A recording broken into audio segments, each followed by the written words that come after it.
I think that was the excitement, was when I saw Bitcoin and started using it myself and experiencing it. It was just obvious to me that we finally had this thing arriving that so many people had predicted. It was sort of an inevitability. Money for the internet had arrived, right? And de facto, that gave it distribution. The same way that email's distributed. Nobody owns it. Nobody controls it. Anybody can tap into it. There might be centralized access points to email, but email's a protocol. And Bitcoin is a protocol running on the internet, right? It's another protocol stack for money. All right, guys, this is great. I always love having two people on my show. It is a nice kind of two guests, bit more balance, jump in, different perspectives. And yeah, it's good, especially two guys who are writing a book together. Thanks for having us. Yeah, thanks, Darren. Of course.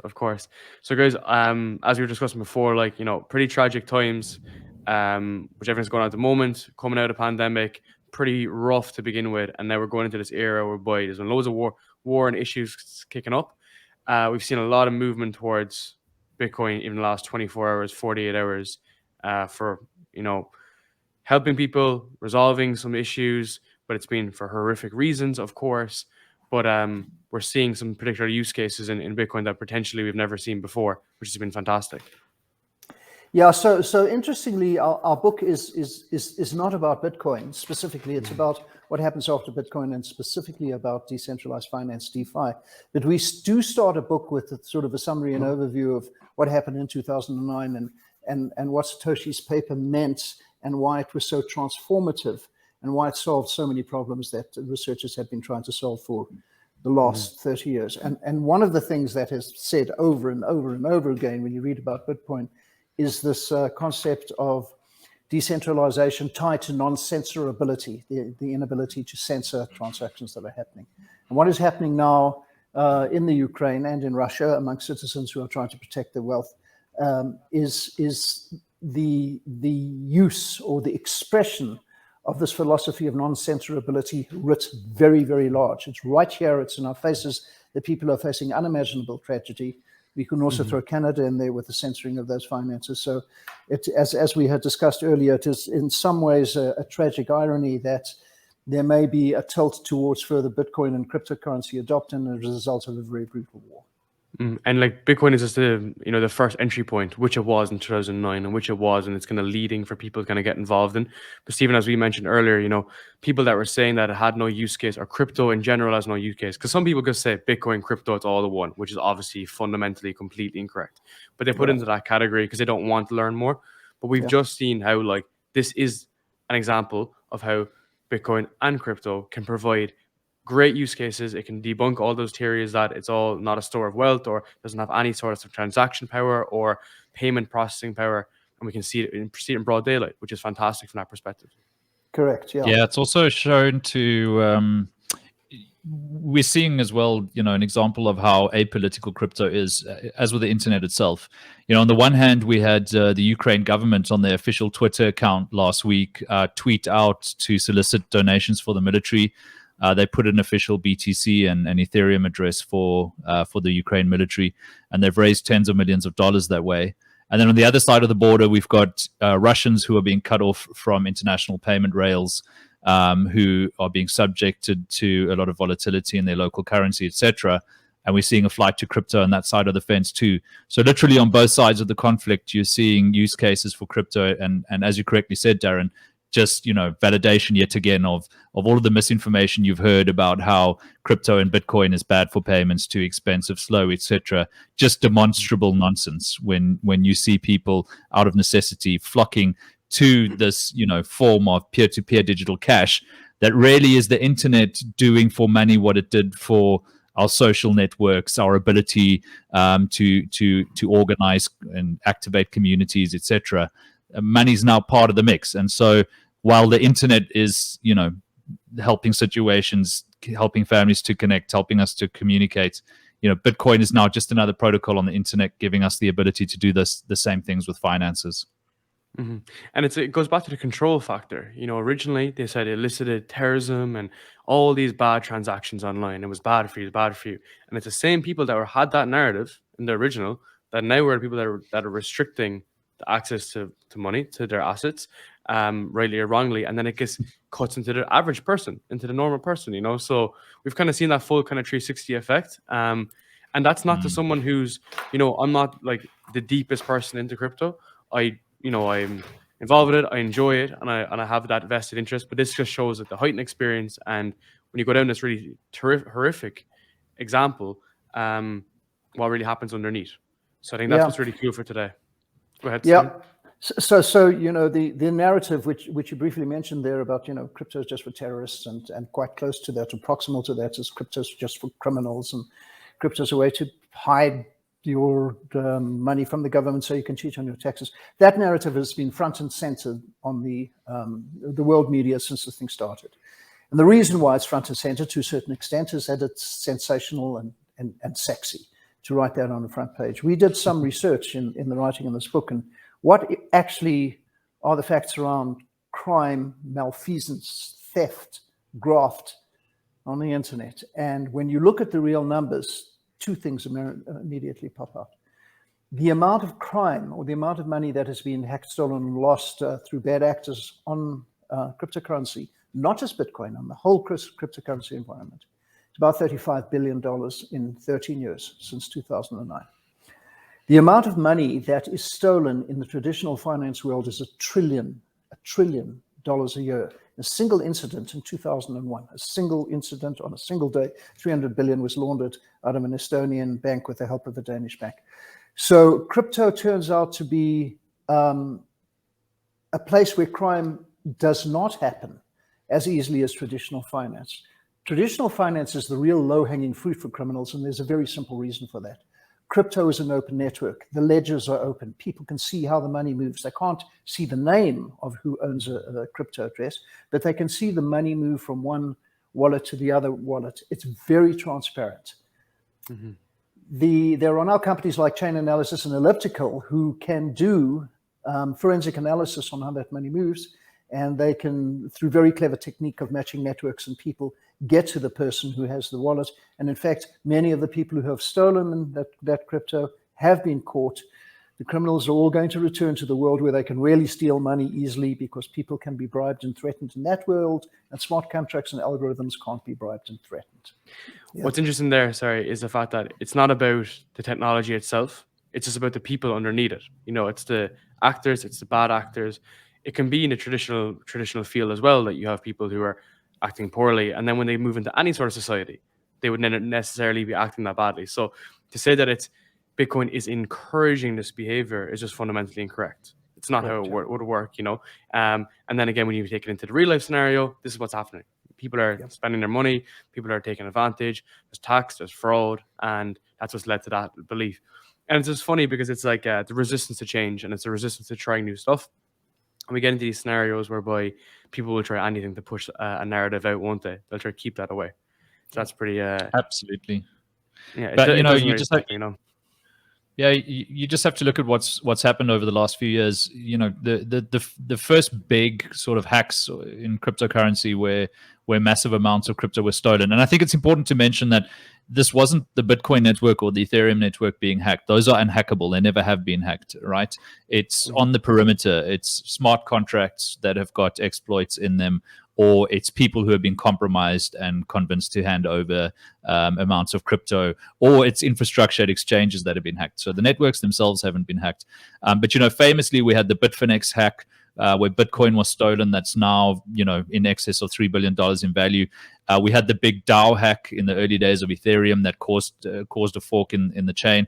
And in both of those cases, we now know who the criminals are, because as Stephen was saying, you know, there's forensic technology now that allows you to de-anonymize addresses on the blockchain, to even demix transactions where you know, sophisticated protocols have been used to kind of you know, confuse the transaction record as far as possible. So I think, you know, if you're smart enough to be a hacker that's able to get into very sophisticated systems, you know that crypto is not where you want to base your activity. And then you're seeing these examples in the news of people who thought they'd gotten away with massive amounts of cryptocurrency being caught, and with an evidence trail that makes the case against them all that much stronger. So yeah, as Stephen said, the traditional financial world is where you want to be as a criminal. Crypto is not God's gift to you. Of course. So getting into some of the areas around DeFi and what I want to get more touch into, maybe Ethereum first. So we come into limitations around Bitcoin, and for anyone that doesn't necessarily know those limitations, we can go into a bit more detail on that. But really, what kind of got your interest in the early days of even Ethereum and some of the use cases? Because when you initially looked at Bitcoin, there was those limitations. It was speed. There's a few other different areas. And what kind of got your kind of eye for it? Because you've been around involved in this for nearly 10 years. Yeah, so I've been around since 2017, which is not very long time. Simon's been around for a very much longer time, since right at the beginning. But the original Bitcoin network and people who are not in cryptocurrencies are sometimes confused by the fact that the network is called Bitcoin and the currency is called Bitcoin, and sometimes people confuse the two. They both have the name Bitcoin. The use case for Bitcoin was to move value from wallet to wallet under the control of a private key. When Vitalik Buterin, for those of your listeners who may not know, who is a skinny Russian-Canadian teenager, came up with what he thought was a better idea, and in some respects it was, he put a layer on top of the blockchain. He built a blockchain that looked much like Bitcoin, put a layer on top of it, which is a programming language. And the programs that could be written in that language are known as smart contracts, which many of the listeners will have heard of.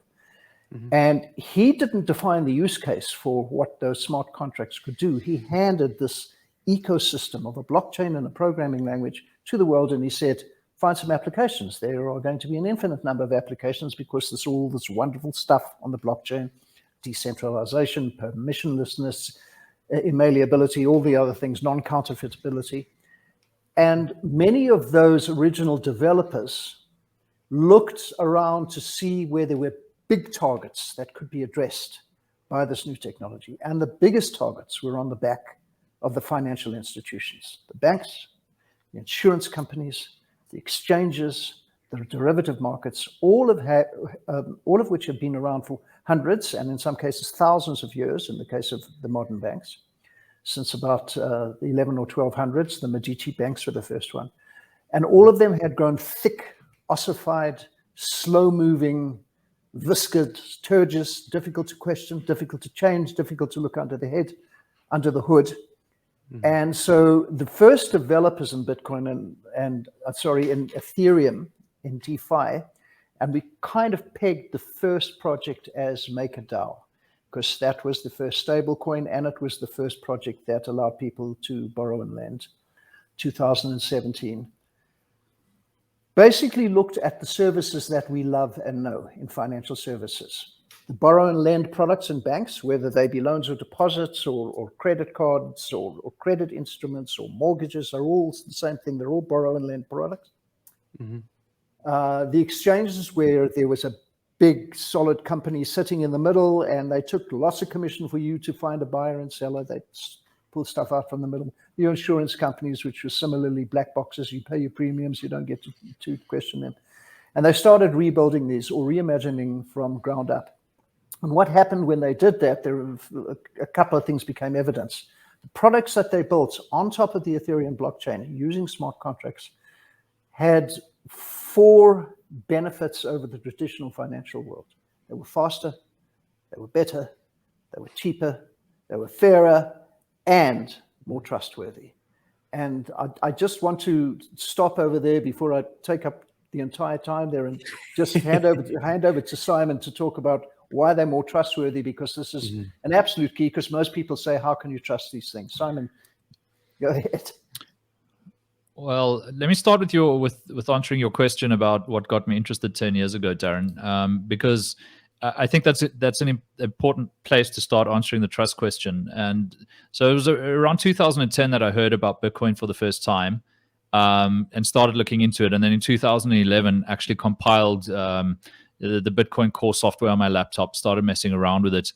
And really, I think what got me so excited was that this is something that had been predicted in information science for some time. You had computer scientists, economists, information scientists for decades, since the rise of the public internet, saying, well, sooner or later, this money has to be a part of the protocol stack here, right? We've got protocols for transporting voice over IP. We've got protocols for streaming video. The internet has revolutionized our social networks. It's revolutionized photography, etc., sharing of media. It started eroding, the media business for traditional newspapers, etc. But money was kind of left behind because there wasn't a protocol for it. And so payments online were enabled by shoehorning old technologies like credit cards, which were invented in the 1950s, and sort of forcing them to work online. But none of these transactions were actually happening on the internet. They were happening in traditional financial networks, and not working very well, if we're honest. And so I think that was the excitement, was when I saw Bitcoin and started using it myself and experiencing it. It was just obvious to me that we finally had this thing arriving that so many people had predicted. It was sort of an inevitability. Money for the internet had arrived, right? Mm-hmm. And de facto, that gave it distribution. The same way that email is distributed. Nobody owns it. Nobody controls it. Anybody can tap into it. There might be centralized access points to email, but email is a protocol. And Bitcoin is a protocol running on the internet, right? It's another protocol stack for money.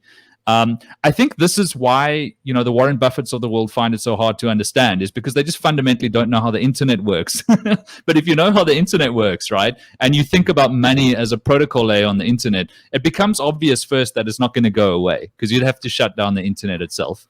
That regulators have got a real fight on their hands.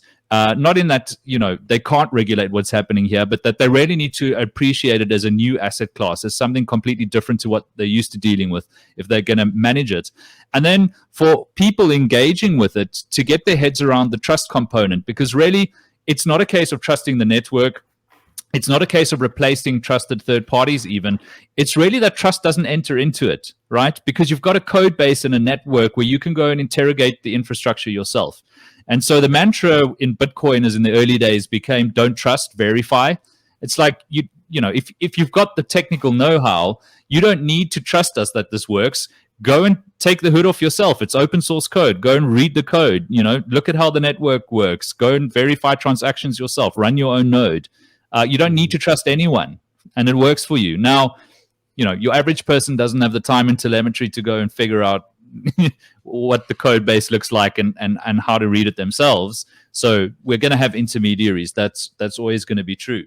But when it comes to a smart contract, which is essentially code running on top of the blockchain, using the Ethereum blockchain or EVM as we refer to it, the Ethereum virtual machine, as a giant distributed computer, trust doesn't enter into it. I can go and look at the contract, see what the contract does. I know that it's going to do that every time. And so long as the person who's configured the contract has, done enough upfront work to make sure that it can't be exploited and there aren't loopholes, I can go ahead and use it. And so trust kind of doesn't enter into it unless you're dealing through an intermediary to get there. That's crazy, because that's the layer beyond trust. Because the whole thing with this was 2008, when obviously when it kicked off, financial crisis. It's like we don't trust the big banks. And I've recorded a lot of podcasts I've on, now new neobanks who are developing trust, who are getting the banking licenses so that they have deposit interest and they can gain the trust of society. But when you're looking at it from this lens, which is a very unique lens, to say that we get to the point whereby we don't even need to trust it because the network just runs and there's no downtime. It's continuous uptime, 24/7. Bitcoin's protocol has never been cracked. And now we have new alternatives, of course, and there's multiple different use cases I want to get into. But that concept of the layer beyond trust is that we don't even consider it. And it's kind of like, it's like the air we consume. We walk around and we take it for granted. Yeah. We don't think about it. It just happens. It just occurs on a daily basis. And fair enough, it could get worse. There's different air quality in this analogy. But the concept is that we can trust the underlying technology in this example. Yeah, there's an interesting cross conversation about trust, because one of the things that all financial institutions do is they say, trust us. We've been around for X hundred years. We have big buildings. We've never lost money. We're compliant to the laws. We're not going to lose your deposits. And for the most part, that's actually true. I have a bank account at a regular high street bank, and I trust they won't lose my money, and I trust they're in compliance with laws. And I'll trust when I phone somebody, there'll be somebody, even if I have to wait for 2 hours on hold, there'll be somebody at the other side I can deal with. But what DeFi proved incontrovertibly is that you're paying too much for that trust. So they're saying, trust us, we do all this stuff for you. And what does the bank do? A bank has a whole slew of lend and borrow products. They facilitate payments. Sometimes they sell you stocks. Sometimes they adjudicate risk. Sometimes they give you mortgages. They have layers. At the core is this lend borrow engine. They have a big general ledger under there in which they track all the stuff. And you can't trust them, but they extract an enormous amount of rent from you as the user to do that. They extract rent because they have to pay tens of thousands, in some cases in the big bank, hundreds of thousands of people. They have to maintain huge downtown offices. The executives want Mercedes. The shareholders want profits. The executives want large perks. So there are all these cost layers at the bottom of the bank. In DeFi, all of that disappears. There's none of it. There's no shareholder profits that you have to declare. There's no executive perks. And so the very cost basis of all these DeFi programs is so tiny compared to the cost basis of the bank that even in the worst case scenario, banks cannot compete. So when we entitled this book, Beyond Bitcoin, Decentralized Banks and Decentralized Finance and the End of Banks, those words were chosen very carefully. We were not implying that banks will disappear off the face of the earth. Of course, that's ridiculous. What we are implying, in fact, what we are stating with a fair degree of confidence, having done the research, is that those banks that do not change and absorb some of the DeFi technologies and approaches will disappear, and those that do absorb some of the stuff will thrive. And already you see, 1 year ago, we did a very non-scientific poll, Simon and I, and we asked all our banker friends, have you ever heard of DeFi? And not one person had ever heard. And these were executives at banks. By June last year, they'd all heard of it. By 2022, after these executives called this kryptonite and rat poison, and this is a bubble, and this is going to go away, there is no major bank in the world who's not doing exploration into what sort of DeFi products they should be offering. And they all have research labs and all things like this. And you've already seen examples of like CEO of JP Morgan who's specified, he wasn't interested in crypto in that space. And then the years go on, they see the comparisons. And it's kind of like keeping up with the times. Now, the counter argument to that is like people say, like these investment firms will manage anyone's money, whatever they want to invest in. But again, they open up that exposure to their own book because they all are obviously fundamentally interested in it. So there is that concept of it too. I want to dig into some of these examples because you went through different use cases and use insurance. Insurance is a very good example that people can relate to. But before there, I kind of want to get into the exchanges because there's a couple of things I want to discuss around this. So some of these decentralized exchanges, and let me paraphrase, what that would essentially mean is that there's no middleman. So if you take the NASDAQ, there's nobody in between. There's no one that's making that exchange rate, essentially that fee of running the system. What do you think has been some of the kind of issues we've seen with the decentralized exchanges? Because it hasn't necessarily been super easy because of the illiquidity issues, or is there, the early stages for it to kind of break through and you get to a stage whereby it can run these decentralized exchanges? What's you kind of seen from your experiences? So I kind of use decentralized exchanges every day in what we do at my firm, and they're hyper reliable for the most part.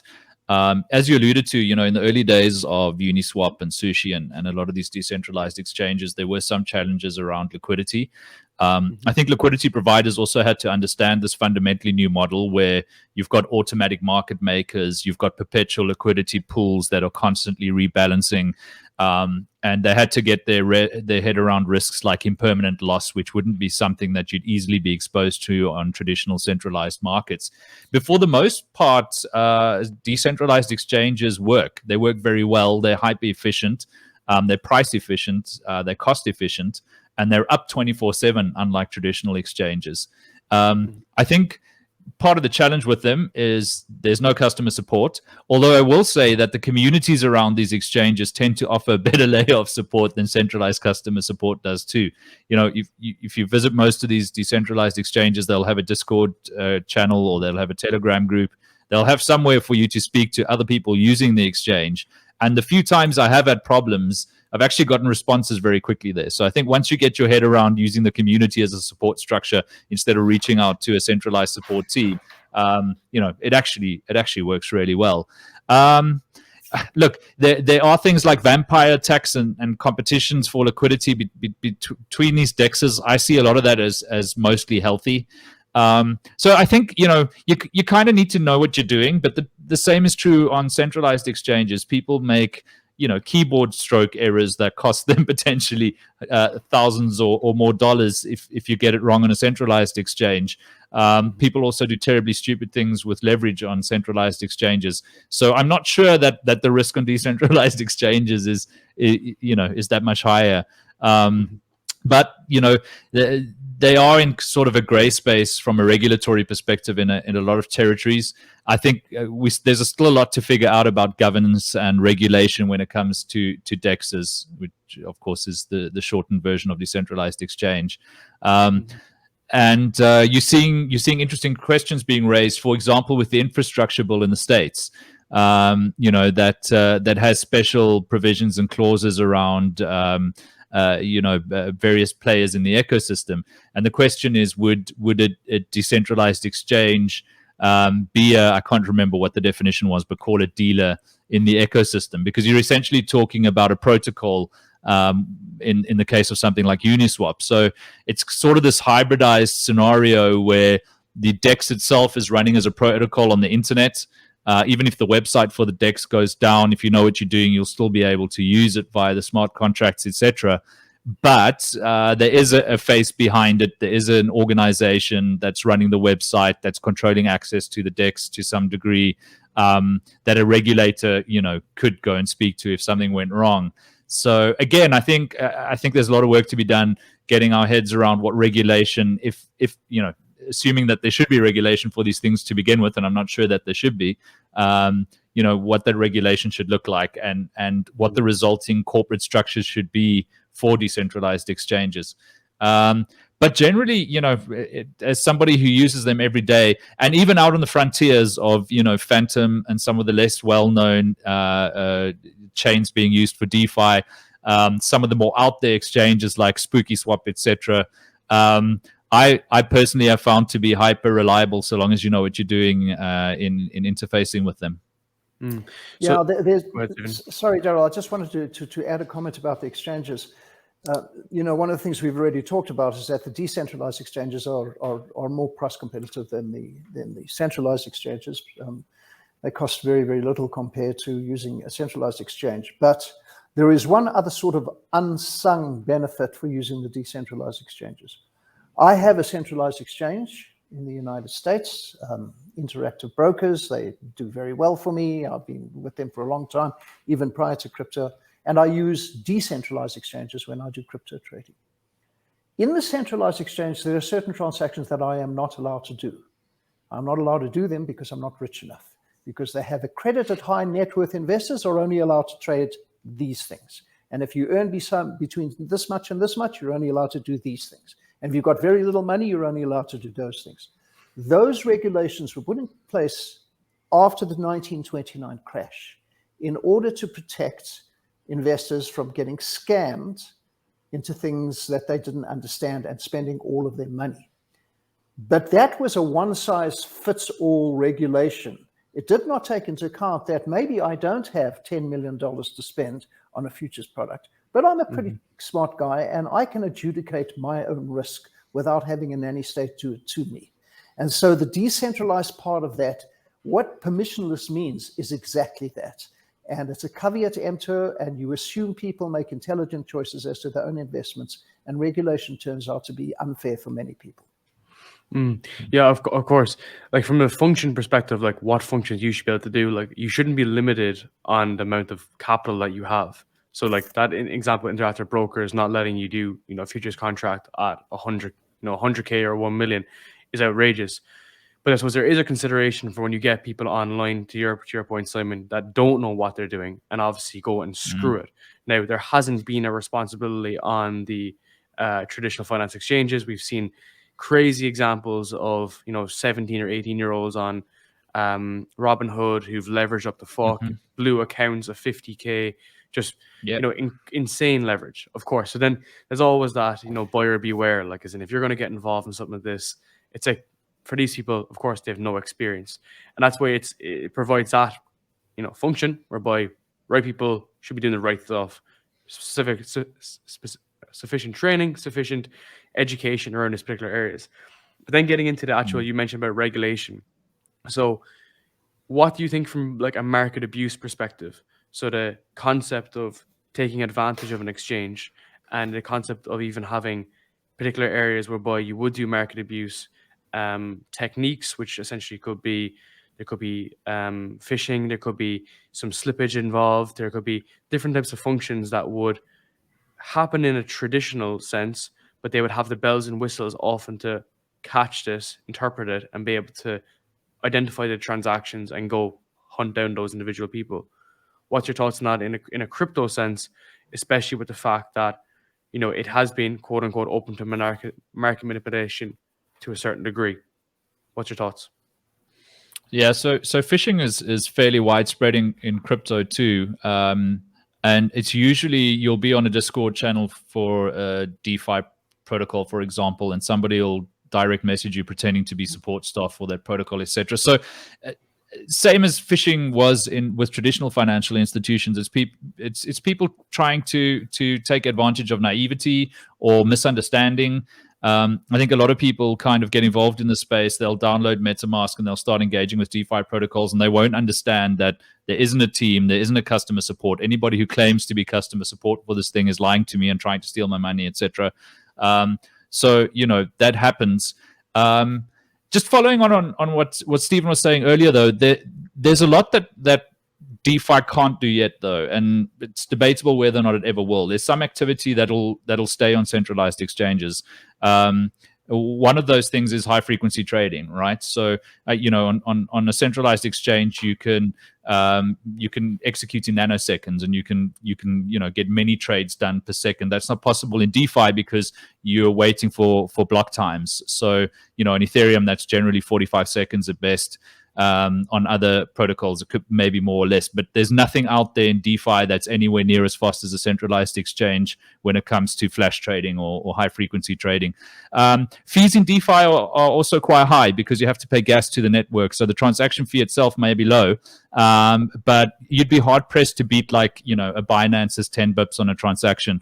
So again, for a high frequency trader, if you're making many thousands of trades per day, DeFi is not very efficient for you right now, but that's kind of not what most of the dexes that are currently live and being used are geared towards. The big advantage, though, is that you're holding the keys in a DeFi transaction. So if I'm swapping one token to another, I don't first need to deposit it into a centralized exchange, wait for the deposit to clear, and then go ahead and trade against that balance, and then, you know, withdraw it later and go through the reverse of that entire scenario. It's pretty much immediately with my private keys. But with holding private keys comes that responsibility of understanding that I have not physical, but I have an asset with me. It might be physical if it's a hardware wallet, for example. And if I lose this thing, there's nobody to call for help. Like, there are people who will assist me, but there's no company whose responsibility it is to assist me with this. You know, it's an asset that I've lost. And if I don't know how to recover it, or there isn't somebody I can pay to help me with that, it's kind of gone. So just having that responsibility, I think, you know, scares people, and it sounds like the risk is a lot higher than it would be with centralized institutions. In another way, it kind of forces one to be really careful and thoughtful about how you're protecting your keys. And there's some smart technology providers out there, like the Ledger company in France with their live product and their nano hardware wallets, Trezor and others, Cold Card, that make it actually pretty easy for you to store your own keys and to come up with a backup scenario for what would happen if you lost them, etc. So again, back to your point earlier, Darren, about educating yourself. I think it was true in the traditional financial world. You know, don't click on links. Your bank's never going to ask you for your password, all of that good stuff. The equivalent of that exists in crypto. So before you dive in, do some homework. You know, find out what people are doing to try and trick you out of your keys on the internet, and just apply some common sense. You know, if you've reached out, if somebody's come to you unsolicited, they're probably not trying to help you. that would probably be the first step. What really kind of gave me a lot of interest in as well was the fact that there's so many touch points. The way you described there now, you know, the fucking MetaMask, the private keys, all this online, be able to move it, like even able to move money into your exchange. That many touch points is just like even giving me the idea that the fact that future state, there's still so much room for process improvement, you know. And this is me thinking my product head on now, you know, like from literally that improving the process perspective to try to get that streamlined effect so that you don't have someone who's completely unaware. And this isn't just for use decentralized exchanges. This could be used for any use case.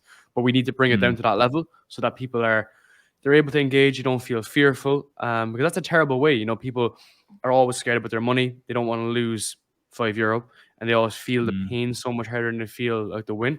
So if we are to use crypto in such a space that's going to be really active and adaptable, it needs for people to be able to use it and not feel scared, and be able to just anyone that can get online and use it. That's the kind of key, which is like not quite there in that real edge cases at the moment. Yeah, so it's the user experience that needs to be addressed. Yeah, so there's a gap, and that gap, everybody in DeFi is very familiar with that gap, and it's this is an opposite conversation, Darren, because you work for one of those companies that filled that gap first and filled it well, which is Revolut. So Revolut was not a crypto company when it was started; it was doing traditional finance, but it put on a front end which had the best process experience of just about anybody out there. It was really engineered for the user. And in the book, we describe at the melding of that UX experience that has come out of fintech and all of these crypto guys who built these projects but weren't that interested in doing nice interfaces. The melding of those two skills will create a scenario where this gets much wider adoption. But today it is a gap. And it's cool because you have the back-end engineer bros like Ethereum founder that Vitalik that kicked this off. He wasn't interested in the front end UX of it. He wasn't working on UI design, looking at different buttons and how they look. So you need to have that second party, which is why some of these are be well funded. And if it gets tested really hardly now, if it comes up in a bear market, you some great projects that come out that are really like real trial and tested. That's when you can see that look, we have the valid use cases. Simon, you mentioned around scalability earlier, and you were saying about transaction speed, and especially even from a trading perspective. So Ethereum has its issues, has its scalability issues. There's been a couple of other parties kicking off, especially Solana, who's got obviously 10,000x or whatever it was over the last 2 years. What's your thoughts on this? You mentioned as well the fact that you think potentially it could never be solved, some of these transaction speed and potentially gas fees issues. Oh, I think it can be solved, and there's some technologies that could be applied to it. So, for example, you could have flash trading happening in a rollup, or high frequency trader, happening in a rollup that was then reapplied to the base chain. So, I just to put that aside, I absolutely think these problems will be solved. It just takes time, and one possible analogy is I remember using the internet as a teenager when we first had our first internet connection at home in the 90s, and back then downloading a 1 megabyte file to install Internet Explorer or something would take you all afternoon. It would take you 3 hours to download 1 megabyte. You now download a meg in a second or less if you've got a half decent connection. So back then when we imagined things like video streaming, like we're doing right now, frankly, on the internet, it just seemed impossible to people's minds. They were like, it takes me a few minutes to send a message. How do you think we're ever going to watch video on this medium? But of course we solved that. You just iterate in time, and eventually you get to a scenario where you can now stream 4K video on the internet from Netflix, no problem. In fact, 4 people can do it on the same line at once. And so I think the same thing will happen with crypto technologies. Right now the networks are at an early stage. They've already gotten a lot faster. There's a lot of really interesting technologies like acrylic graphing and hash graphs and other things that are being tested on networks like Phantom that I mentioned earlier. Solana is an interesting one. I've never really understood it. It's gone down twice, and you need a supercomputer to run a node, but hypothetically it works and it enables more transactions per second. So I think these problems will be solved, and they're being solved in really, really interesting ways. So yeah, that's definitely going to happen. So the part in the book, Darren, in which you said there was a problem in solving it, this is what it related to. Vitalik Buterin wrote a very interesting paper sometime in the mid-2010s called the scalability trilemma. And the scalability trilemma said that a blockchain does 3 things. It processes transactions, it is decentralized, and it is secure. And he said you can solve for 2 of those points of the triangle, but you can't solve for all 3 of them. So you can skint on decentralization in order to get fast transaction speed, which is basically what Solana has done, or you can have less security, that you can only do two at the same time.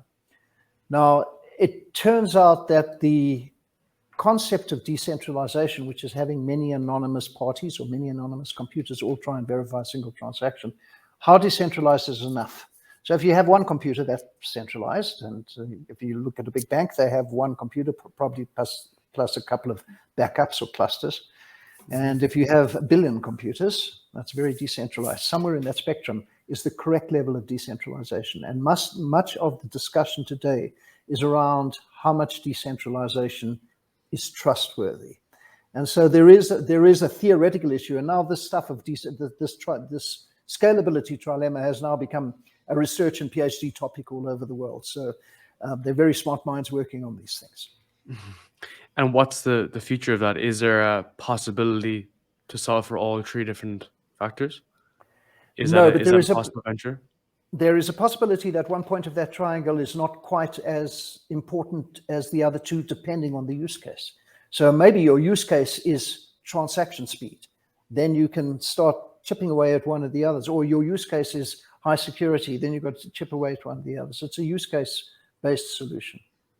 I think one also has to acknowledge the difference between what I'll call reserving funds and actual settlement. And I think that's something a lot of people don't understand is when you're swiping your credit card, money isn't actually moving between financial institutions. It's just being reserved, right? So you're making a promise when you swipe your credit card. The actual money movement will take, 4 days a week, sometimes even longer when the banks do their batch settlements.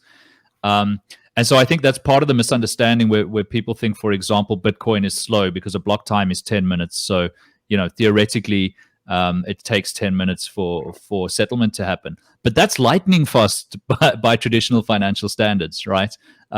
Because it's not like swiping a credit card. But we do have the equivalent mechanisms in the crypto space. So if we go back to Bitcoin world, there's something called zero confirmations, right?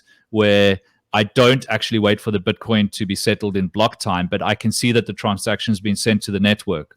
So it's kind of similar conceptually to me swiping my credit card, and you as a merchant know the money's on the way. So you trust that it's going to arrive and you let me leave the store with my lettuce or whatever I've just purchased, right?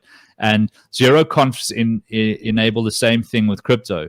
So in a flash, in nanoseconds, I can see that you sent the transaction. I trust that it'll arrive. And so if it's, the price of a loaf of bread, it's probably not worth either of our time to delay that or try and get in the way of it. And I can wait for the transaction to settle later. But that later settlement is happening orders of magnitude faster than it does in the traditional financial world. And of course, now we've got subsequent technologies like Lightning that enable that to happen in a distributed network in a hyper-secure way. So, Vitalik's a genius.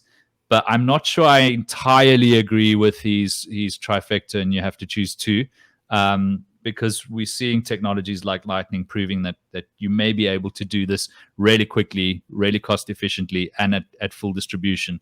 So let's see. I think that's the cool thing with crypto. It's a grand experiment. But yeah, it's the scaling's definitely happening, and I think it's happening a lot faster than many of us expected it to. And how is Ethereum even developing? So it's continuously looking to upgrade and improve on its existing technology. But how have you even seen it trying to like meet those kind of roadmap guidelines? Because we've always been hearing of these upgrades coming, and it always seems to be one summer away. So what's your kind of thoughts on that to improve it? So the Ethereum roadmap, which is published in great detail on the website of the Ethereum Foundation, the upgrading of a blockchain of the complexity of Ethereum is obviously something not to be taken lightly, and the software has to be correct and tested and tested and tested and tested. They underestimated originally how long it would take them to test the upgrades. In fact, some of the stuff they had talked about in 2015, they expected to be ready in 2017, and it's still not here yet. But this is the nature of software engineering, whether it be in the blockchain world or the traditional world, is that the rollout of the project in terms of test beds is the most critical thing, because by the time it hits the market, it's carrying real value, so there cannot be bugs. The risk-reward factor is too terrifying. Because it has taken Ethereum a long time to start moving through this roadmap, and 2022, by the way, is the critical year for them, because that's when they do what's called the merge. It's called ETH2, which will achieve a whole lot of things. It'll move it from proof of work to proof of stake, which is lower energy usage. It will speed up the transaction times by orders of magnitude. In the interim, a bunch of other very smart guys started building other blockchains. You mentioned one, Solana, there's ADA, there's Cosmos, there's Polkadot, and there's a bunch of guys who did some other techniques which lifted the load off Ethereum, and they were the layer 2 guys, and you've got Arbitrum and Polygon and various others. All of them were taking advantage of the fact that it was taking Ethereum a long time as they determinedly move along this roadmap.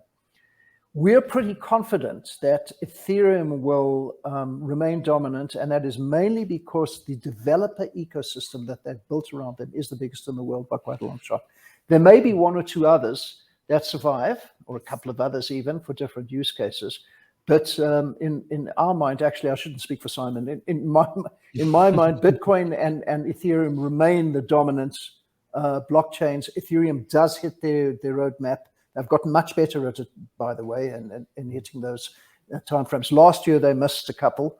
This year, starting with one called 1559, they hit it right on time, and there's an expectation that the others will be hit right on time. Simon, I know you may not agree with me on all of that. No, I think you're dead on that. Bitcoin and Ethereum will remain dominant, but I've kind of turned the corner in my mind on the multi-chain future. I think the kind of rule of three that drives consolidation in most markets isn't going to apply to crypto, and there actually is space for hundreds of protocols. And I think one of the reasons I believe that now is because bridging and cross-chain technologies have come so far. You've got Ren Project, for example, allowing you to manage liquidity cross-chain. You've got bridging technologies. Unfortunately, Wormhole, which was one of the leading technologies for doing this, was hacked recently. But again, that's one project that had a problem. It doesn't kind of negate the concept. So, in my business and in my interfacing with DeFi, I'm working across about 12 chains at the moment. And there are amazing things happening on Terra. There are incredible things happening on Phantom, which is probably the one I'm most excited about. We've been doing some work with the Polygon team. And I think what's enabled a lot of this is that most of these chains are EVM compliant. So if you've written a smart contract in Solidity for Ethereum, you can deploy it just as easily on Phantom, on Polygon, on Binance Smart Chain. Sorry, BNB Smart Chain now, they changed the name. On any EVM compliant chain. And the powerful thing about that is that in most cases, your address will remain the same. So if I've got an Ethereum address, that address will be the same on Phantom. If I, send you a Phantom token like Solid on Phantom, it'll arrive at the same address. And so, I kind of see this all as in the Ethereum ecosystem, if you will. But it means that you get to reuse a lot of tools. So if you're using a wallet that's RPC compliant like MetaMask, you can plug it into any of these networks. It'll work. You can deploy your smart contracts, as I said, on any of these networks, and it'll run. You have the same address across all of these networks. You've got bridging technology like multi-chain and Ren, and you can send liquidity between these chains. So I think there's space for many chains. And then it's interesting to watch the more exotic experiments. I think my favorite is Tezos. It gets least airtime, but it's the oldest proof of stake chain. It's still one of the most efficient. There are profound things happening with NFTs on Tezos.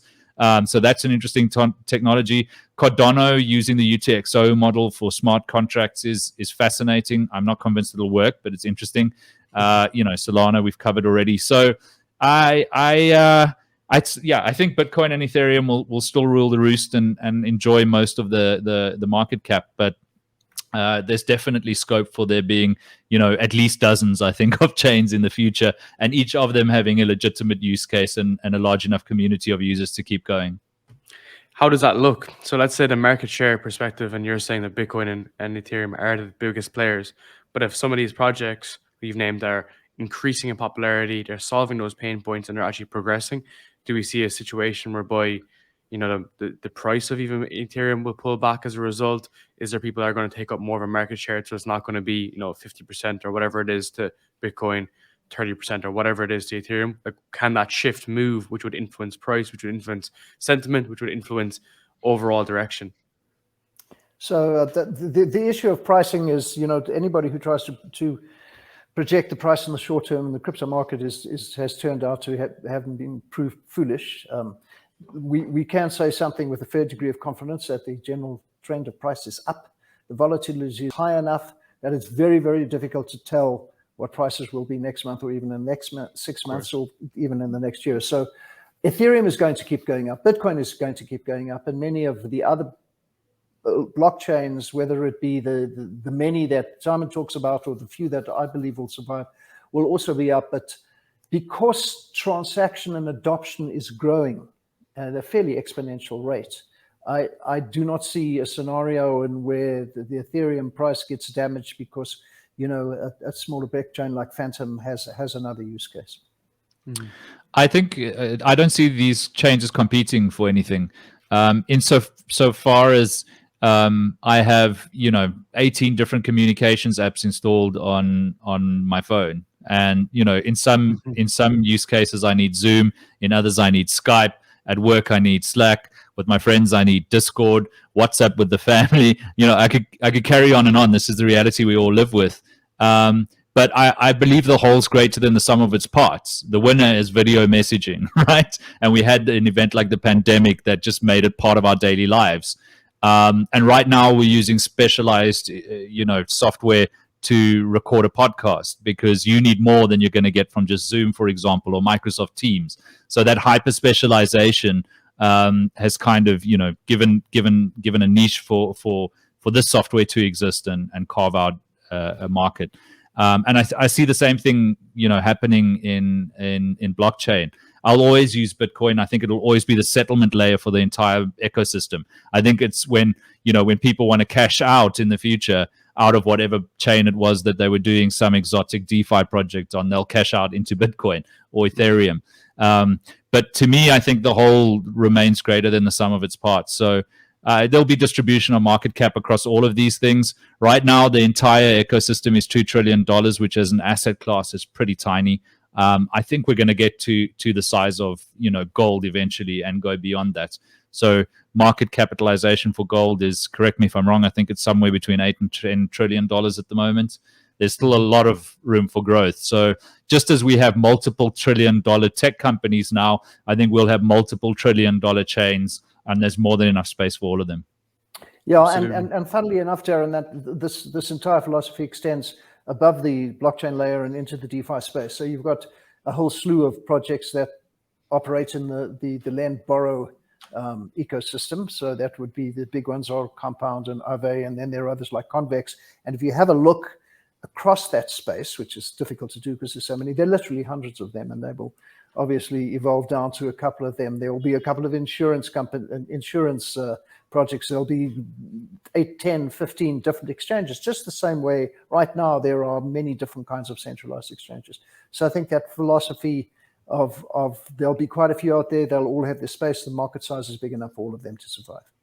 Mm-hmm. Of course, especially as the interest goes, more projects, more use cases, more adoption. It's a kind of inevitable, that kind of growth trajectory. Could be with a couple of mishaps, of course, Simon, you mentioned gold, so I think this is an important time to get into the discussion of gold. So one of the narratives right now, so as we're recording, going into March, is as equity markets are taking a massive hit, that Bitcoin is also following the same pattern. And because it's following the same pattern, it breaks that thesis of being a store of wealth. Now, we saw gold take that bit of an increase. It was moving up towards 2,000. I don't think it actually hit it, but it hit 1,950 for sure mid last week. And now it's taken a kind of pullback since. Do you see, especially these scenarios where we have horrific events in Ukraine and Russia, that there could be a bounce for Bitcoin and then potentially a decoupling from equity markets? And in that scenario, then it's kind of proved that thesis that it's going to be that store of wealth in times of tumultuous economic events. Yeah, it's interesting because Bitcoin hasn't been moving like gold over the last 2 weeks, but it also hasn't been moving like equities. And what was quite interesting is that in the early days of the Ukraine invasion, you saw a rise in gold and a dip in Bitcoin, but that inversed 2 days later. The opposite happened. Gold started plummeting and Bitcoin started picking up. And we could spend all day hypothesizing about what happened there. it could be people starting to see the Ukrainian army raising money in Bitcoin, the penny dropping that, unlike gold, this is hyper portable, always available, can't be confiscated as easily. I can cross a border with it in my head, whereas I can't do that with gold. So I don't know that there's appreciation of Bitcoin as a store of value necessarily, but I do think there's a growing appreciation of it as a new asset class. And while it's not entirely decoupled from, call it equities, when there's a flight to capital, everything gets sold. So that's just a reality. But it's perhaps not seen as a safe haven to the degree that gold is. But interesting about the last few crashes is they've been kind of subdued compared to what's happened elsewhere in the market. You've seen some equities over the last 2 weeks just fall off a cliff, whereas Bitcoin's crashing wasn't quite as extreme. So I don't know what happens. I don't know when the full decoupling happens, or if it happens, or what that means. But I think we can pretty confidently say that this is behaving like nothing else out there. Yeah, with one exception, of course, which is, by the way, I just looked at my phone. Bitcoin's up at 40,699, which means that it has not dropped at all compared to when the invasion started. In fact, it's gone up. The other one, which there is a decoupling, is NFTs, and that is an extraordinary phenomenon. With NFTs becoming its own separate financial beast, and of course NFTs is not only very young, it's bizarrely volatile compared to any other, or it has bizarre price behavior compared to any of the other assets we're talking about. So we'll see where this goes, but there may be an entirely separate financial ecosystem around NFTs that we'll see over the next couple of years. Of course, and as I mentioned before, so I had Thibaut Launay on my podcast a couple of weeks ago, CEO of Exclusible, and essentially he's building, 80, 90 villas in the sandbox. He's trying to build that experience. He's building luxury villas. He signed eToro, which is quite ironic, to be honest, as to one of their villas, which is quite ironic. Loads of Premier League footballers, whatnot. And we're kind of discussing the fact that how, what happens in a scenario whereby you go into an ultra bear market, really shit hits the fan. We're really, really in a bad scenario where Bitcoin's down to 6%, 6,000 at that point, let's say, for example. What would happen in an NFT market? How would this reflect in the sentiment of NFTs and that kind of metaverse universe where people are using NFTs as a transaction? Sorry, should have explained that. What's your kind of thesis on that in terms of NFTs use case and how it can evolve over the next 24, 36 months? So personally, I think there's going to be a massive crash in most NFT projects, and especially in metaverse projects. And you just have to look at fully liquidated market caps on some of these tokens and NFTs. It can't possibly hold up. You've got development teams that literally haven't even delivered a demo of their game yet. They've sold NFT characters. They've got a roadmap on their website, and they've raised tens and in some cases hundreds of millions of dollars. It's like, you don't need a whole lot of common sense to know that that's not sustainable. Look at the market cap of traditional gaming companies, and imagine that metaverse companies are gonna, replace them, perhaps.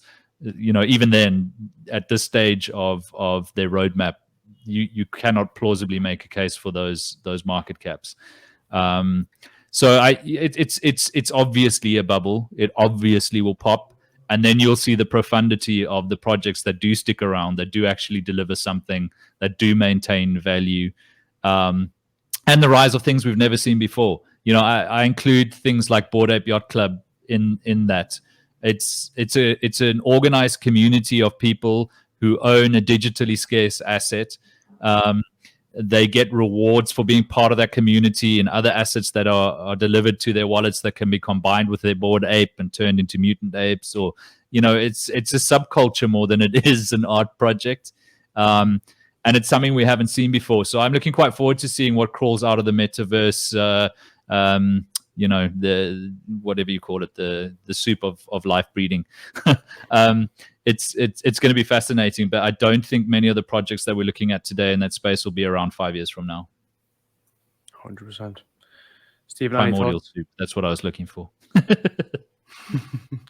Stephen, do you have any thoughts? Yeah, Simon, makes a good point. There is many of the NFT projects. The most interesting ones, in fact, are the ones that build the gated walls of the community around them. So the Bored Ape Yacht Club is probably the most important. That becomes a community where the entrance fee to join a community is some large amount of money. It is not to buy a bunch of pixels, it's to enter the community. That is a completely different philosophical prospect from buying a piece of digital art. Mm-hmm. And there are quite a few of them now. There are a bunch of others that are interesting. One of them is DAOs, Decentralized Autonomous Organizations, which is a different way of structuring an organization. It's also a community of interest. And the one that was in the newspapers in the last few months is people banded together to buy one of the last remaining copies of the United States Constitution. They called it Constitution DAO. They raised $42 million. They weren't successful. Somebody else paid more. But it was a community of interest, and the money that you paid into it was the cost of admission, basically to buy some equity in a project. That is also a different use case from cryptocurrencies. So as Simon talked about the primordial soup, which we're either in the primordial soup now or even a little bit further in the Cambrian period of evolution. All of these beasts are exploding out of the blockchain world, and they will all have different use cases, and they will all have an effect on the financial ecosystem. But what sits right at the bottom of it is Bitcoin, Ethereum, and some of the others that we talked about, and they remain a constant on top of which all these other creatures are built. Great point. And what I think is really cool here as well is the fact, Simon, you were saying about all these projects being killed off. Like, people always say that like all these Bitcoin or these crypto projects won't be around for 5 years, but that's the same for a lot of startups. Like, a lot of startups will fail and it'll just disappear. Yep. It's just a cycle of even who raise money, who don't raise money, because you're not going to stick around if you can't pay your employees. It's like fundamentally it works. But what's your thesis on like how this actually develops? So let's say from the metaverse perspective, I listened to Mark Zuckerberg's podcast on Lex Fridman before this. Listened to the first 30 minutes deliberately because I wanted to get his insights into how this actually works out. That's a centralized approach. His thesis is, highly engaging. He's looking at the psychological aspects of it. He's looking at the rewiring of hands. He's looking at, do we need to use our elbows anymore in our knee structure? He's taking it from a psychological perspective, and it's crazy. It is really crazy because his background is psychology and engineering. So as a result, when every founder is out there trying to get growth and adoption, he's looking at social interaction. And he literally stated this from the very beginning, was the fact that he's trying to see how we interact with one another versus trying to like build like random shit. So that's why he was very heavy on the avatar focus. And that's what he's putting so much time into. For instance, my camera is slightly off to the left. And in that example, he was saying that there's a loss of relationship when we don't have eye-to-eye contact. And a big thing he's trying to build into in his workrooms, which is their variation of Zoom, is trying to find a way to have that eye-to-eye contact. So where I'm going with this is, how does this end up in the end? Do we have a scenario whereby we've centralized, where we have 1 billion customers who are already warm to move across, which is Facebook, or do we have something that's completely decentralized? Yeah, I don't know if I'm just getting too old, but I just don't see Mark's vision of the metaverse taking off. What I do see is metaverses that exist already, and people online being a little bit too extreme in terms of what they think this is going to become. Because the reality is, it's a spectrum, and people who are gamers who have had a taste of the metaverse already know that your level of engagement is optional. So right now, you got kids playing Fortnite, Minecraft. I'm a big World of Warcraft fan. Those are all metaverses, right? They have their own economy. You're online with thousands of other people. You can interface. You can own digital items. They might not be on a blockchain, and they might not be, provably scarce, but it's fundamentally the same user experience if you think about it. And so in those worlds, for example, virtual reality is an option. I don't have to use virtual reality to interface with them. It might just be on the screen of my laptop. That's fine. If I want to dial it up to virtual reality, I can do that and actually feel like I'm in this world and look around it. And then the social interactions that makes sense in that world, and there's others that don't. I don't understand why I would want to have a video conference in a virtual reality environment. That's something that's been possible for years. Nobody wants to do it. I don't want to sit and put a helmet on and pretend to be in a room with people who are far away. The three of us are having a conversation right now on the internet just fine without that. So the whole, like, I think VR is being overplayed in our imagining of this future of the metaverse, and what's being overlooked are the very common everyday things that are going to happen that nobody's thinking about yet. And the reality is nobody knows where it's going. I remember the iPhone being announced in 2007 and it being a pretty simple device back then, even though it blew all of our minds. Steve Jobs saying he had combined three things: a portable music player, basically the iPod, a telephone, and an internet browsing device, right? And I think a lot of people had ideas about where this was going, and none of them saw what was really coming 10 years down the line, right? I don't think we really understood what was going to happen with Google Maps, or what would happen when you had social networks like Instagram with a camera attached to them in your pocket. Uber, all of the things we're doing with our smartphones right now. How many people really predicted any of those things, 10, 15 years ago? Not many. And the same is true of metaverse. It's an experiment. It's the way that human beings come into any new technology, is we don't know what it's for, but we just do it and we figure it out. And you have this Cambrian explosion of all this weird shit being tried, and some of it works and some of it doesn't. But this idea that you have geniuses that know what's going to happen, that don't exist. We learned how to make fire before we knew we could use it to outsource our digestive systems. We found electricity and figured out how to harness it way before we realized it could be used for light and all of the things we're powering with electricity today that nobody imagined. So the only honest answer is I don't know. I've had a taste of it with like the metaverses I've played with so far, but who knows what weird shit we'll be doing online 10 years from now. Mm-hmm. And that's what innovation is to be about. It's meant to be trying new things and seeing how it develops and how it cracks. Like, that's the whole idea of a product process, no? Because you start off with a thesis, which we all think is going to be interacting online, like a Instagram online, and then that thesis gets disproven, and then we come out with new ideas, new variations, and people don't know what they want until they're presented with the idea, and we narrow in on a scope, So I think it's going to be interesting. It's I suppose as well, Mark Zuckerberg, he's not going to fucking expose everything. He has a long roadmap. He said he has a 10-year roadmap. So let's see what happens over the next 10 years. Yeah. I can just add to this that I agree entirely with everything that Simon says, but this also, in my fairly long career in technology, this has been the most overhyped thing I've seen in 30 or 40 years, the metaverse. And for that alone, there's going to be not only a whole slew of disappointments, but there's going to be a whole bunch of people snickering behind their hands and saying, "I told you so." But in amongst that, as Simon pointed out, there will be some spectacular successes. We just don't know what they are yet. And is that because, like, at the moment we're coming out of the pandemic, people were so vulnerable, they were looking for that social interaction, and there was people on two sides of the argument saying, yes, this would be great. Sure, I was on Zoom and I wasn't able to see my friends and my family.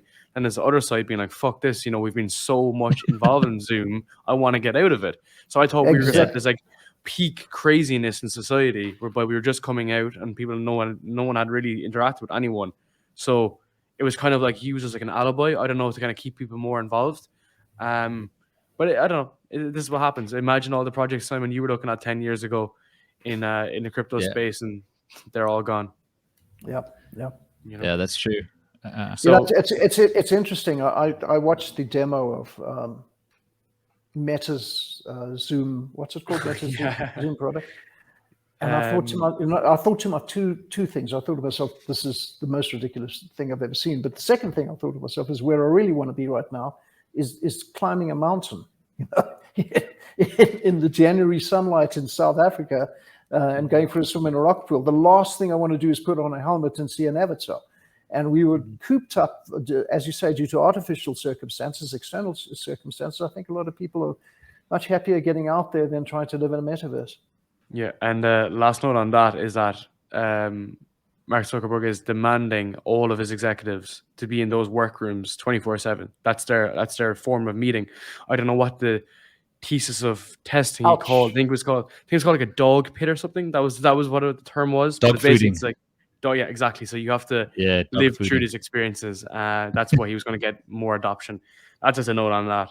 Before we finish up, I wanted to get into the area of central banks, because I wanted to get into 101 different areas, but I know we don't have that much time. So central banks have, been been messing around with interest rates for the last couple of years. Especially Jerome Powell has been up to a lot of business. There's been a lot of different movements. We've been not under the impression that things were going to have such fast rate hikes. We've seen inflation now at like 7%, but that's only like a small, narrow example of what inflation is. Apparently, adjusted inflation in Europe, where I'm based, is much higher than that, and then obviously in different areas. What's your thoughts on this in general, and especially from the DeFi sense? I just want to start this off before I hand over to Simon, because he has a beautifully articulate take on this, is that when we wrote the book, when we started writing the book, I think there were 60 or 70 central banks in the world that were experimenting with central bank digital currencies. And by the end of the year, it was up to 80. And by the time the book released, it was up to 120. And they're all fiddling with this thing and deciding what to do with it. And we believe that all of these experiments are destined to either spectacular failure or spectacular oppression of a citizenry. Simon, why don't you do your thing here? Yeah, look, I think on the one hand, central banks have played a key role in scaling society, if you will. But we've just seen time and time again that having economic levers in the hands of human beings, and especially politicians, is pretty dangerous, because when a human being can pull a trigger on, especially something like printing more money, it's just a question of time before they do. And so we now have a scenario where 70% of the US dollars in existence were printed in the last 2 years. We've got inflation happening in the States at levels that I don't think anybody saw coming 10 years ago. And politicians telling us it's transitory and that inflation is just in your imagination. We can just imagine it away, guys, altogether now, which is just bizarre to anybody thinking rationally about this. And so I think, and this to me is a broader take on technology. It's about moving less and less levers out of human hands, because we can automate things now and we can take human error out of them. It's like when I get on an aircraft to fly over the Atlantic, I actually want the computer to fly. It's not because human beings are bad pilots, but they're inconsistent, right? Whereas technology can be extremely consistent at doing something. And so if you look at the Bitcoin network, what's important is not the technology. The technology is, interesting if you're a computer scientist, but what's important is the monetary policy, the narrative. What story is Bitcoin telling us? Well, it's saying there are a lot of things that need to happen, regulating monetary supply, etc., that can be automated, made consistent, taken away from politicians and bureaucrats in terms of decision making, and it can run on autopilot. And you, Mr. Central Banker, Mr. Economist, etc., can spend your time worrying about more important questions, right? And worry about, removing barricades in your economy, etc. You don't need to worry about monetary supply. Just let the network do that. Let the algorithm do that, and let nobody mess with it. And best they not mess with it, actually. And so, central banks are reacting to this in various ways. One of the things we've seen them thinking about is central bank digital currencies, or CBDCs. China's probably most progressed down the road with this.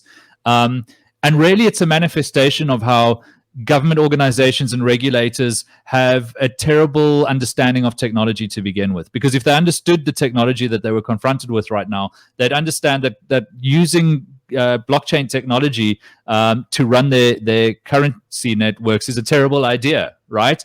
It's a misappropriation of technology, because blockchains and the amount of resources they consume, Nakamoto consensus and everything it has birthed, all of that is premised on the fact that we're going to have a network without intermediaries, without third parties. And so that takes a lot of computing power. You need to replace the intermediary with something. And in Bitcoin, you replace it with proof of work, same as in Ethereum, but that's moving to proof of stake. But if you're going to take intermediaries out, if you're going to take authorities out, you need to replace them. Now you've got a scenario where you've got a monetary network where there is an authority, where there is an intermediary, and they want to use the same bits of the network that were designed to replace them to enable what they're doing. It's like, trying to make ice blocks out of lava. It's a completely nonsensical idea. What they should do is get their heads around technology and learn how to use it better, because they don't need blockchains. They probably need, DynamoDB or MySQL. They need better databases. They need better user experiences. Their money's already digital. So what does a central bank digital currency mean? And the scary thing is, in China, it means control, right? It means being able to see what's happening in the monetary network. It means being able to cut people off from the monetary network if we don't like their behavior. It'll be built into the social credit system. And that frightens the hell out of me. When it's about surveillance and when it's about control, that's kind of too Orwellian for me to get my head around.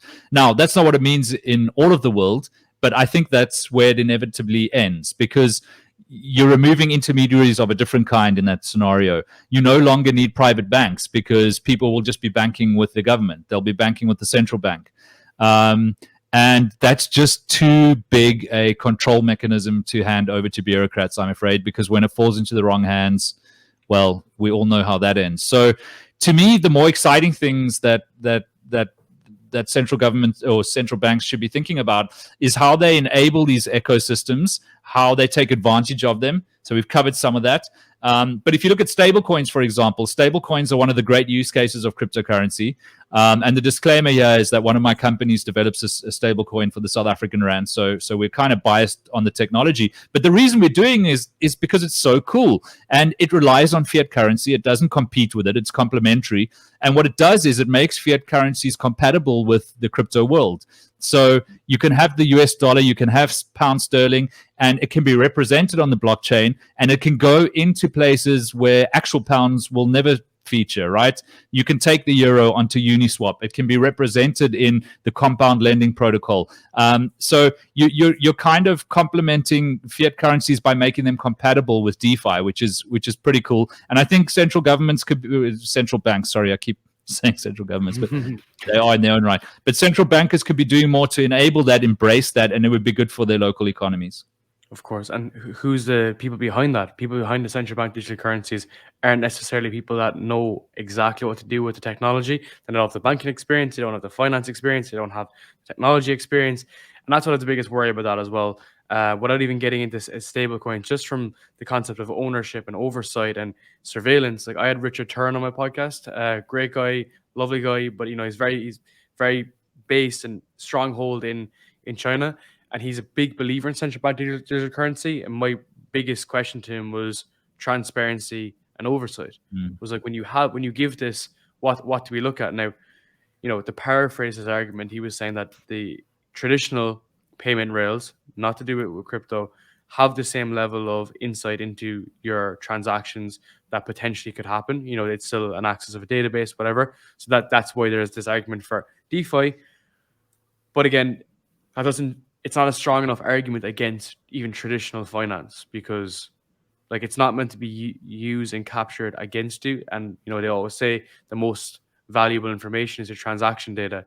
You usually put your money on the line for what you're actually genuinely interested in. So yeah, there's a lot of deep ways you can get into this, and then stablecoins, of course, is your alternative. Yeah, just to look at this from a different perspective, the most important thing that a central bank wants to do is to surveil the economy, is to understand how the money moves through the economy. Now, in the case of China, that's taken to an extreme in that they want to surveil how money moves through each person, so that they can punish people if they do the wrong things or have the wrong level behavior. of granularity. But even for those Western democracies who don't want to surveil individual people, they still want to surveil what is spent and how it is spent, because they want to have that sort of control.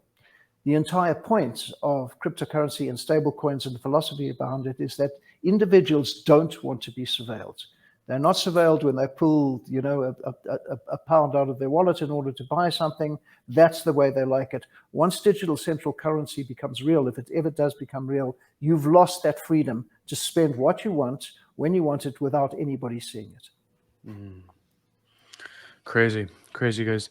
Last area I want to chat to, super briefly, we could keep on going for hours and hours, was around stablecoins. So we touched a lot on volatility, we touched a lot on the price movements, the trust factor. Stablecoins does give this opportunity to have, essentially a dollar-backed token in this instance. What are some of the issues or some of the opportunities at the same time you see with this? We also have the example of Tether, which has its concerns at the moment as well. So stablecoins were, the first stablecoin, as I mentioned earlier in the postcards, was invented by Rune Christensen project was called MakerDAO. The stablecoin was called DAI, and the reason why he came up with this idea is that prior to that, in order to move from one cryptocurrency to another cryptocurrency, you had to go back to fiat currency and then buy the other currency. So he created this layer underneath. So the original philosophical driver was that it took the friction off the system. So you could pull your money out of Bitcoin if you felt that the price was going to go down, or you needed the money to buy something else, and put it into a stable coin, and therefore be removed from the volatility, the exposure to price volatility that exists in the cryptocurrency market. As a consequence of that, a bunch of other people started stable coins. As you mentioned, the biggest right now is Tether, and there's been some previous problems in full disclosure of how the cryptocurrency, how each Tether is backed. Each Tether is supposed to be backed by $1. Well, Tether did some things like they backed it by dollars, they backed it by commercial paper, they backed it by short-term loans, and they've never been entirely open, and it is a risk in the system, although there is some evidence that that risk is now spectacularly reduced since they did get into trouble last year. But they are probably the most important piece of the crypto ecosystem right now, because they are the very smooth rails that everything glides on underneath the cryptocurrencies themselves, which are quite volatile. What do you think is the risk in that? If it's the biggest part, if it's the biggest backbone to it, and there's a question mark over it, is there a financial risk here? The financial risk is based on the fact that there is massive amounts of value in those cryptocurrencies. Tether is 80 billion. Were there to have been a problem with Tether, were they have to have backed each one of those tethers with something that was risky, that could go under, like that Chinese company, that construction company who went under, if they had that sort of commercial paper, there could be a complete crash of that massive amount of money and a run on Tether, and that would have contagion effects all over the place. I don't know, Simon, to what extent do you think there's a risk to the bigger financial system on the stablecoin market? So I happen to think that if Tether lost its peg, which would be the first way you knew that there was something wrong with the reserves, probably, I think it would be fairly contained. A lot of people have feared that the Bitcoin price would tank because so much Bitcoin was bought with Tether. But I'm not sure about that. I've been thinking about it a lot, and that Bitcoin was still bought by somebody legitimately exchanging tokens for it at that perceived value, who now owns it, and everybody who owns Bitcoin is incentivized to keep it at that value. So I'm not sure exactly what would happen.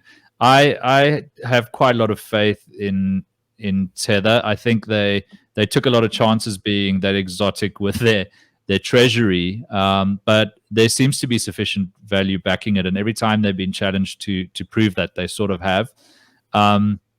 If they were to fall short, there might be fines and penalties. We've seen BlockFi, for example, this week agreeing to pay $100 million in fines in the USA. So I think Tether might be fined, and they'd have to course correct, and then they'd carry on. But an interesting observation, perhaps, is if you look at the traditional banking world, you don't have to have full reserves for all of the value represented in a banking system. Your fractional reserves can be really low. It could be 5%. So it's kind of crazy that in the crypto world you have Tether where the reserves have to be exactly 100%, otherwise there's a perception of a great problem. Now, of course, Tether doesn't have a banking license and blah blah blah, but maybe it's okay if their reserves are only 95%. I personally think that you should be over collateralized on everything, but that's a philosophical viewpoint. So in our own stablecoin project, we aim to be over 100% collateralized in full cash reserves, right? So it's like as boring as it gets, but we think it needs to be stable. But yeah, so I think the other interesting thing is that for a long time Tether was kind of the orangutan in the room, and there was no other stablecoin ready to talk about. Whereas now, DAI is still pretty big. USDC is fast becoming the most used stablecoin. Some days it actually overtakes Tether. You've got UST and others that have come up from behind. So I actually think we'll be okay if Tether falls apart. But but there's definite risk out of there. I think it's becoming less and less. Regulators are kind of fixated on stable coins. I think they're appreciating the fact that that's where the biggest risks currently reside. It's also low-hanging fruit for them to come in and do something about. So I think between the rise of regulation, excuse me, and the fact that the crypto industry is remarkably well behaved when it comes to this stuff for the most part, which never ceases to blow my mind with no regulation around, I think we'll be okay. Absolutely. Guys, I'd say a massive thank you. I would want to keep on going, but life has to go on. So I want to say thank you very much, guys. Stephen, Simon, I really appreciate it. And again, I'd love to do something again in the future, man. You know, new book, new concept, new idea. Simon, you're working a lot of cool stuff. Love to have you back on the show and chat for a couple of hours. Okay, yeah, anytime, Darren. Thanks, that was great. Darren, just before we leave, lest our publishers kill us, if I could just say the name of the book again for of your course. viewers and And listeners. where can we find everything? Links to both your details and the whole lot. Right. So the book is Beyond Bitcoin, Decentralized Finance and the End of Banks. It's available in stores all over the world, including in England and Ireland. It's available on Amazon and all the other electronic. It's also available on audiobook for people who like to consume it that way. Awesome. And guys, I'll also have like everything in the show notes. That was my kind of idea from the very beginning. So all the links and everything as always.